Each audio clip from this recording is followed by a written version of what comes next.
Einen wunderschönen guten Morgen. Ich bin wieder in Deutschland. Es ist echt kalt hier, gefühlt 2-3 Grad. Und heute machen wir eins meiner Lieblingsautos für euch.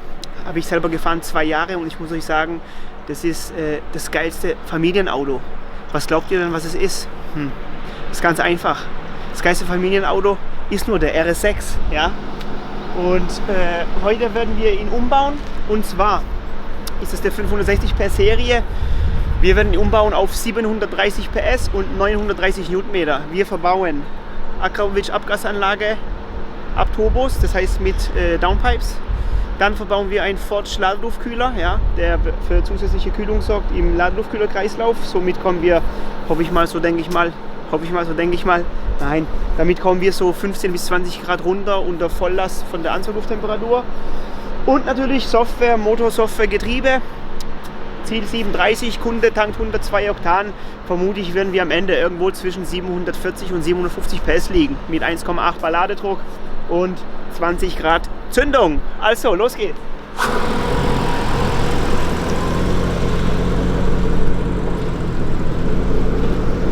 Ich sag euch mal was. Für alle da draußen, die verheiratet sind und gerne RS6 hätten, wo die Frau sagt, das Auto brauchen wir nicht, das ist ein Kombi.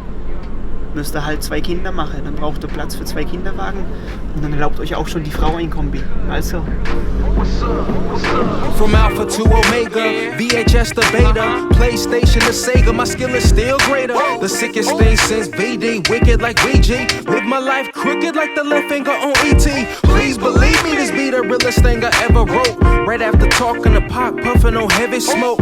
Laugh now, cry later. My only dream in life was to rock a mic up in front of you spectators and rock shell toes, not gators. Show love, not haters. I'm switching over like crossfaders to a better time and place where it's safe, and they can't judge a nigga by the color of his face, but by the content of the way that I spit these letters. I'm kicking it with white boys in old navy sweaters, ball cap low on my eye, cause sometimes I'm listening to my style so much, I'm just trying to get by, I'm just saying. For real, I'm just saying. So, was wir natürlich eben auch schauen ist, wie ist das Auto in Serie?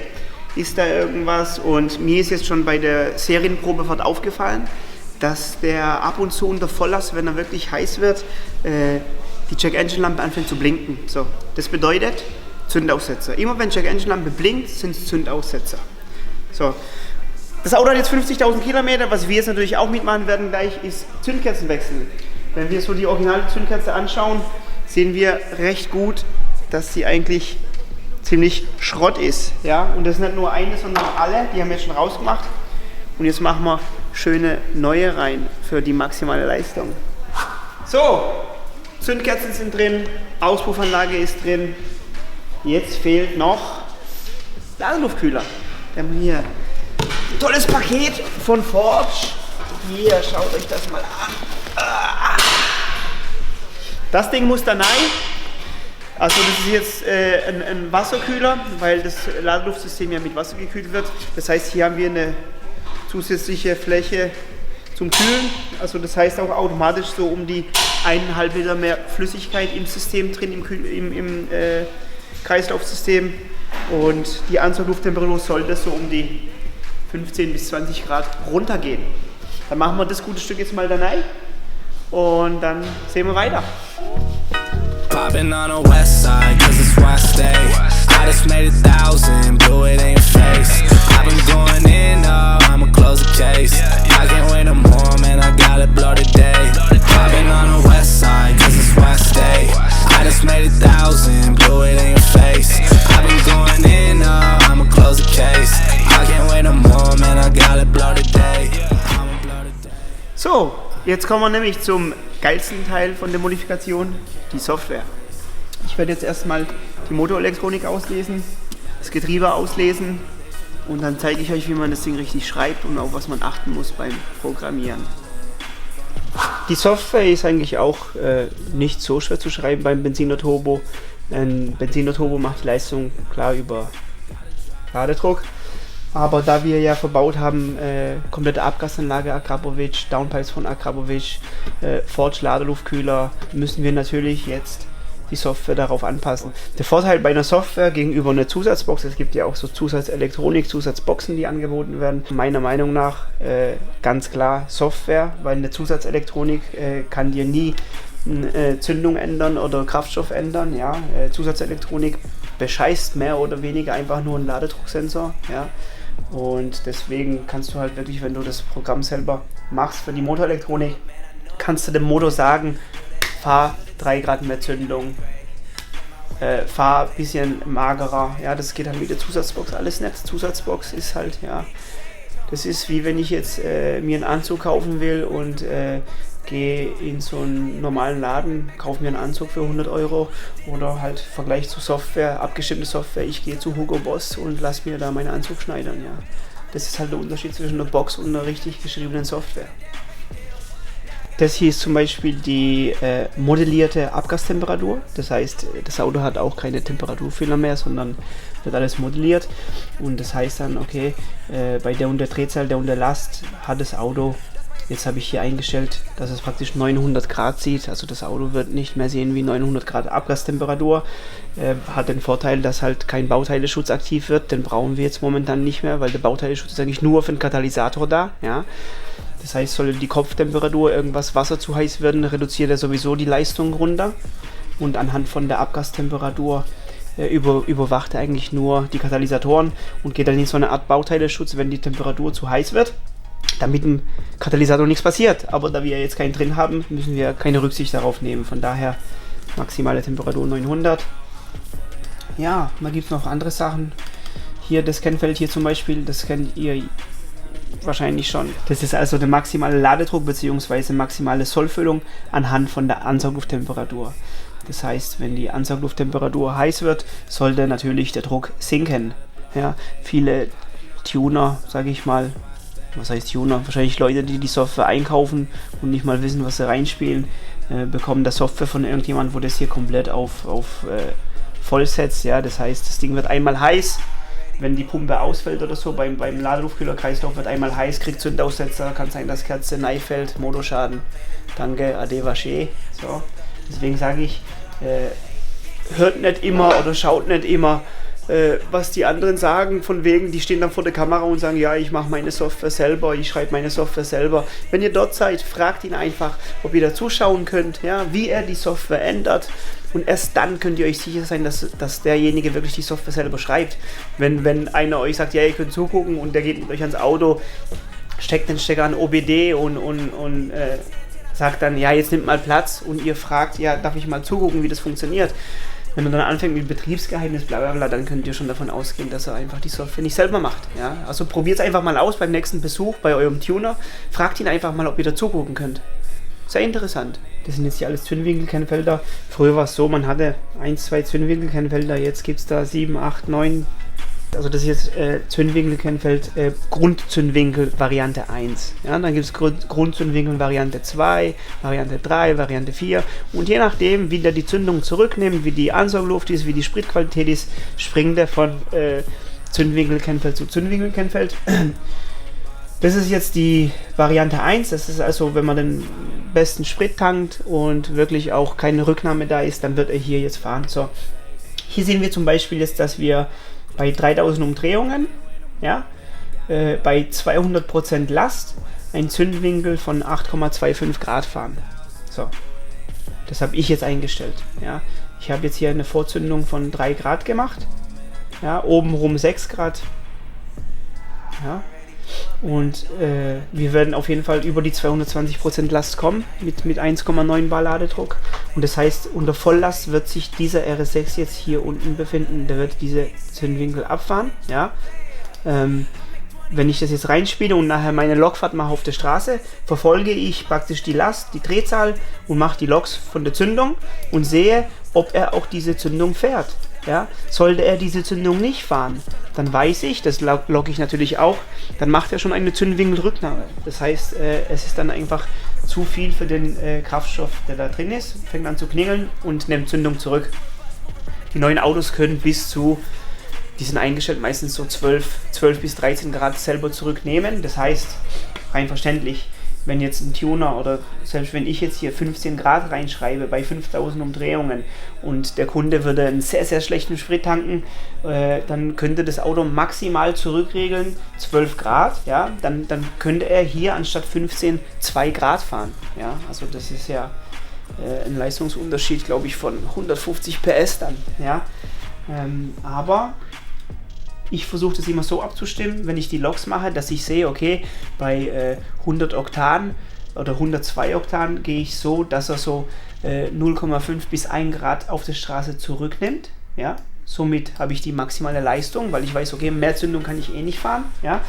Und wenn er halt mal schlechten Sprit tankt, dann wird er halt 6, 7 Grad zurücknehmen und das wird er einfach verkraften und da wird ja auch nichts passieren, weil diese Autos auch in Serie, wenn die jetzt in ein anderes Land ausgeliefert werden, wo Sprit schlecht ist, wie in Afrika oder so, ja, da klingeln die auch permanent und sind auch permanent am Regeln.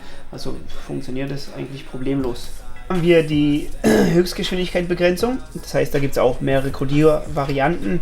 Wir sehen hier einmal 249, 254, 276, 300, 254, 300 und ganz auf 327. So, um die VMAX ganz aufzumachen, ist es so, ich habe jetzt hier die ganzen Codierungen praktisch auf 327, 67 gesetzt. Ja?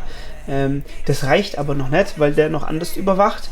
Und zwar hat er hier vorne vor der VMAX noch einen kleinen Schalter sitzen. Ja? Den sieht man hier. Das ist praktisch der Schalter für die VMAX-Begrenzung selber. Der ist im Originalzustand auf 1, das heißt, der ist aktiv. Ja? Ich setze ihn auf 0, das heißt, VMAX-Begrenzung inaktiv. Somit fährt das Auto so schnell wie es kann. Ja? Also nicht erschrecken da draußen. Mein eigener RS6 war so, als ich dann so knapp über die 327 gefahren bin, ist mir auf einmal der Tacho ausgefallen. Also der Tacho fällt aus, ja? Die Nadeln gehen komplett zurück, man denkt, der Motor ist aus, nee, aber das Auto beschleunigt weiter, ja? Und wenn man dann wieder unter die 327 kommt, geht der Tacho wieder an und fährt dann praktisch wieder ganz normal weiter, ja? Jetzt spielen wir die Software gerade rein über OBD. Und dann nehmen wir das Ding mal auf die Straße, machen wir die ersten Loks und dann gucken wir mal, wie das Ding funktioniert. Ob es gut läuft oder wie oder was. So, Akrapovic ist drunter. Hat bestimmt einen geilen Sound. Der Ladeluftkühler von Forge ist auch drin. Software habe ich auch schon reingespielt. Und jetzt starten wir mal das Ding. Gucken wir mal, wie das sich anhört.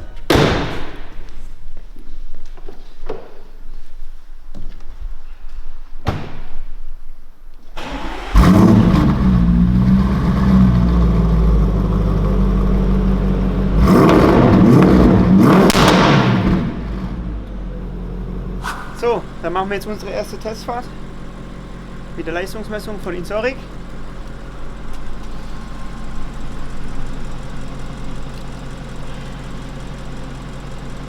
Das Gerät habe ich ja schon mal erklärt in meinem ersten Video vom RS3. Wenn es euch interessiert, wie das funktioniert, guckt das Video einfach an. Da beschreibe ich das ein bisschen. So, beim Loggen ist natürlich wichtig, dass man auch die ganzen Werte nimmt, die man braucht. Also ich nehme zum Beispiel Zündwinkel, Ladedruck, Drehzahl, Lambda. Ganz wichtig ist die Zündwinkelrücknahme pro Zylinder. Das heißt, nur mit diesem Wert kannst du eigentlich die Software richtig einstellen, wo du weißt, okay, das Auto nimmt Zündung zurück oder nicht, weil nur dann siehst du, ob du noch mehr Leistung machen kannst oder nicht. Hier kann ich meine ganzen Zylinder auswählen und die Zündwinkelrücknahme. Das ist für mich das Wichtigste. So, was haben wir noch hier? Raildruck.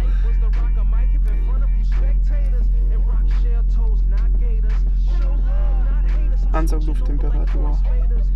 So. Mehr brauchen wir eigentlich nicht. Und so sieht das Ganze dann aus, wenn der jetzt mitloggt. Also der zeichnet hier fast in Echtzeit alles mit. Ja? Und hier habe ich praktisch meine ganzen Werte. Das nimmt jetzt alles auf. Das gebe ich jetzt Pipo auf den Schoß. Und dann fahren wir. Das gebe ich jetzt Pipo auf den Schoß und dann fahren wir los. Ich muss euch sagen, ich habe einen RS6 gehabt vor 3 Jahren und da war es auch so, ja, welche Auspuffanlage machst du drunter? Die ganzen Hersteller, die haben nur Auspuffanlagen angeboten zu der Zeit, wo du dann Unterdruck einbauen musstest, alles gesteuert. Und Akrapovic war damals schon der erste, wo du die originale Abgasklappe benutzen konntest.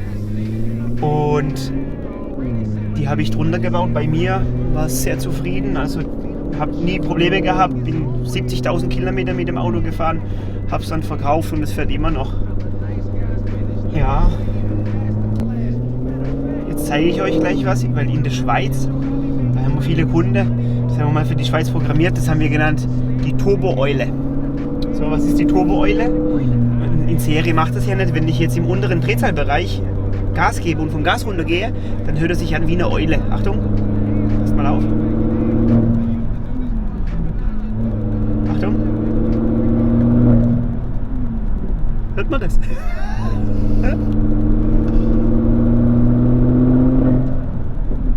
Das ist unsere Turbo-Eule. Das war immer lustig mit meinem RS6, wenn ich der Autobahn gefahren bin. Ja, haben alle gedacht, so RS6, da kam so ein Porsche nebenan gefahren oder ein Lamborghini, irgendwas, ne, nebendran, Gas gegeben. Wahrscheinlich Freunde noch dabei gehabt und dann bin ich halt mit dem RS6 dann weggefahren, ja. Und das haben sie dann nur einmal probiert. Jetzt gucken wir mal 100 auf 200, was er jetzt macht mit der Software, die jetzt drin ist. Mit dem Draggy natürlich.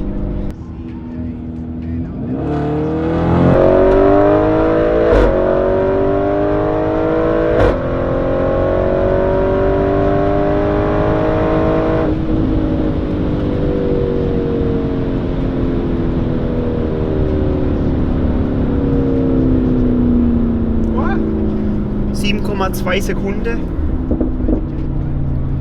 Ist fürs Erste nicht schlecht. Wir sind zu zweit an Bord, also alleine 7,0, aber ich denke eine 6,5 muss da drin sein, ja. Das tun wir nachher mal auswerten, die Loks. Jetzt machen wir mal die Leistungsmessung und dann sehen wir mal, wie viel Power das Ding hat.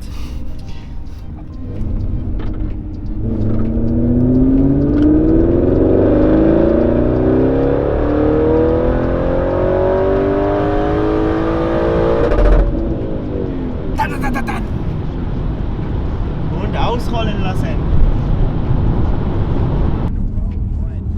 Der Pipo braucht auch eine Downpipe. Ja, hab ich schon gedacht. So Freunde, allein im Auto sagt das Draggy 100 auf 200 6,98 und 0 auf 100 3,06 Sekunden. Allerdings mit durchdrehende Räder, gell? Wenn das jetzt ein bisschen wärmer wäre, Traktion okay, dann denke ich mal 2,8 Sekunden sind da drin bei dem Auto, ohne Probleme. Also Supersportler, zieht euch warm an. Ne? Aber wir sind noch nicht fertig, wir machen jetzt noch. Wir werten jetzt mal aus, was die Loks sagen und dann werten wir mal aus, wie viel Leistung wir tatsächlich jetzt gerade haben. Aber so die Zeit 100 auf 200, so knapp 7 Sekunden müssten sein, so ja 740 PS müssten das schon sein. Aber das sehen wir gleich. Bei der ersten Messung war es jetzt so, wir haben rausbekommen mit dem Insoric 707 PS und 970 Newtonmeter. Das war alles korrigiert, wir haben Temperaturen gerade von 2 Grad und dann korrigiert es ein bisschen runter. Unkorrigierend waren es 748. Der Ladedruck war bei 1,8 war maximal und Zündwinkelrücknahme war im unteren Drehzahlbereich bei 0 und oben bei 0,5 bis 0,75. Das heißt, ich werde jetzt mehr Ladedruck untenrum machen. Das heißt, ich gehe so auf 1,85 Bar, mache da nochmal 2 Grad Vorzündung und obenrum lasse ich den Druck stehen, wie er war und mache da nochmal 2,5 Grad Zündung drauf. Und dann sehen wir mal, wie das sich auswirkt, schon allein von der Zeit. Und dann messen wir gleich nochmal nach und dann sieht man den Unterschied.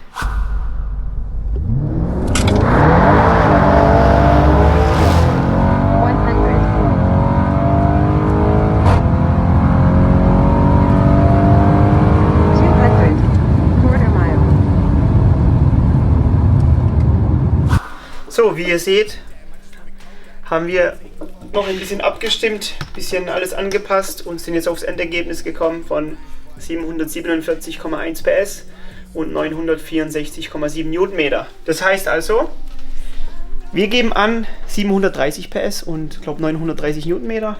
Hier haben wir jetzt fast 40 Newtonmeter mehr als wir angeben. Von PS sind es auch 17 PS mehr, wie wir angeben. Von daher geben wir immer eigentlich das an, was mindestens rauskommt, auch mit, sage ich mal, 98 Oktan. Und wenn der Kunde dann 100 bzw. 102 tankt, kann man dementsprechend noch was dazu machen. Und man sieht es jetzt hier, perfekt abgestimmt auf 102 Oktan, 747 PS. Ist ordentlich für so ein RS6, das reicht. Und mal schauen, was der Kunde dann sagt. Tag ist zu Ende, RS6 ist fertig, 747 PS, 900, knapp 60 Newtonmeter. Der Kunde wird mit Sicherheit sehr zufrieden sein. Dann fahre ich mal das Ding raus. Und was ich euch noch sagen wollte, bei dem letzten Video war es so, dass viele geschrieben haben, bitte mehr Videos, mehr Videos. Ich würde echt gerne mehr Videos machen. Ich versuche es ja auch, aber ich muss auch arbeiten. Ja, also die ganzen Leute, die da draußen nur Videos drehen, ich weiß nicht, wie die das verbinden mit der Arbeit. Wahrscheinlich arbeiten sie nichts und drehen nur noch Videos. Ja. Aber ich versuche mal so für euch einmal im Monat ein Video zu machen und immer mal ein anderes Auto. Und dann schauen wir mal. Ich hoffe, das Video hat euch gefallen. Lasst ein paar Kommentare da und mal schauen, was als nächstes kommt. Macht's gut!